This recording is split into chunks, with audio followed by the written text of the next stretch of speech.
ಈಗ 850 ವರ್ಷಗಳ ಹಿಂದೆ ಬಸವಾದಿ ಶರಣರು ಹೇಳಿದ್ರು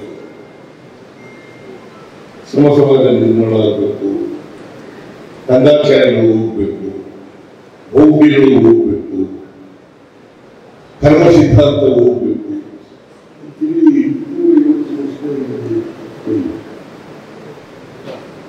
ಇನ್ನೂ ಕೂಡ ಕಂದಾಚಾರಗಳಿದ್ದಾವೆ, ಮೌಢ್ಯಗಳಿದ್ದಾವೆ. ನಮ್ಮ ಸರ್ಕಾರ ಇದ್ದಾಗ ಮೌಢ್ಯ ನಿಷೇಧ ಕಾಯ್ದೆ ಮಾಡೋದು, ಆದ್ರೆ ಮೌಢ್ಯಗಳು ಮಾಡ್ತಾರೆ. ಆದ್ರೆ ಅದಕ್ಕೆ ನಾನು ಹೇಳ್ತೀನಿ, ಏನ್ ಹೇಳ್ತೀನಿ ಅಂತಂದ್ರೆ, ಮಾಧ್ಯಮಗಳು ಯಾವ ಕಾರಣ ಕೂಡ ಮೌಢ್ಯಗಳನ್ನ, ಕಂದಾಚಾರಗಳನ್ನ, ಕರ್ಮ ಸಿದ್ಧಾಂತವನ್ನು ಪೋಷಿಸಿ ಮಾಡ್ತಕ್ಕಂಥದ್ದು ಆಗಬಾರದು. ನನ್ನ ಅನುಭವ, ಒಂದ್ಸಾರಿ ನಾನು ಹಿಂದೆ ಚೀಫ್ ಮಿನಿಸ್ಟರ್ ಆಗಿರುವಾಗ ಒಂದು ಕಾಗೆ ಬಂದು ಕಾಗೆ ಕೂತು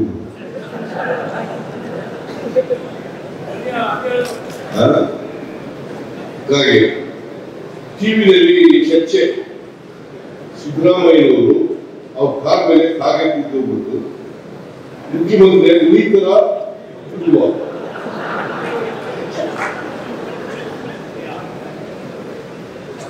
ಒಬ್ರು ಹೇಳಿದ್ರು, ಇಲ್ಲ ಏನೋ ಉಳಿತಾರೆ, ಬಜೆಟ್ ಮಂಡಿಸಿದ ಮೇಲೆ ಹೊರಟೋಯ್ತಾರೆ ಅಂತ. ಇನ್ನೊಬ್ರು ಹೇಳಿದ್ರು, ಬಜೆಟ್ ಮಂಡಿಸಿದ್ರೆ ಹೊರಟೋಗ್ಬಿಡ್ತಾರೆ ಅಂತ. ಇದು ಚರ್ಚೆ ಟಿವಿನಲ್ಲಿ ಅವ್ರಿಗೆ ಬಹಳ ದೊಡ್ಡದಾಗಿ ಚರ್ಚೆ ಮಾಡಲಿಕ್ಕೆ.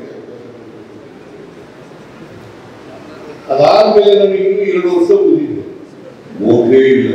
ಮತ್ತೆ ಇಲಾಖೆಗಳು ಹೇಳಿದ್ರಲ್ಲ, ಬಜೆಟ್ ರುಚಿನ ಹೋಗ್ತಾರೆ ಅಂತ ಒಬ್ರು ಹೇಳೋದು, ಹಾಗೆ ಕೂತ್ಕೊಂಡ್ರೆ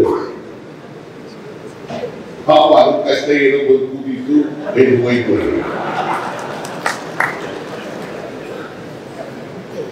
ಆಮೇಲೆ ಚಾಮರಾಜನಗರಕ್ಕೆ ಹೋದ್ರೆ ಮುಖ್ಯಮಂತ್ರಿಗೆ ಹೊರಟೋಗ್ಬಿಡ್ತದೆ.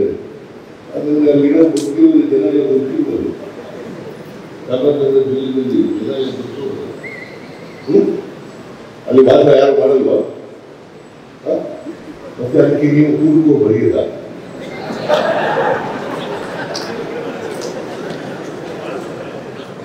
ನಾನು ಅದಕ್ಕೆ 12 ಸಾರಿ ಹೋದೆ ಚಾಮರಾಜನಗರಕ್ಕೆ. ಶಿವರಾಜರಸನವ್ರ ನಂತರ ನಾನೇ 5 ವರ್ಷ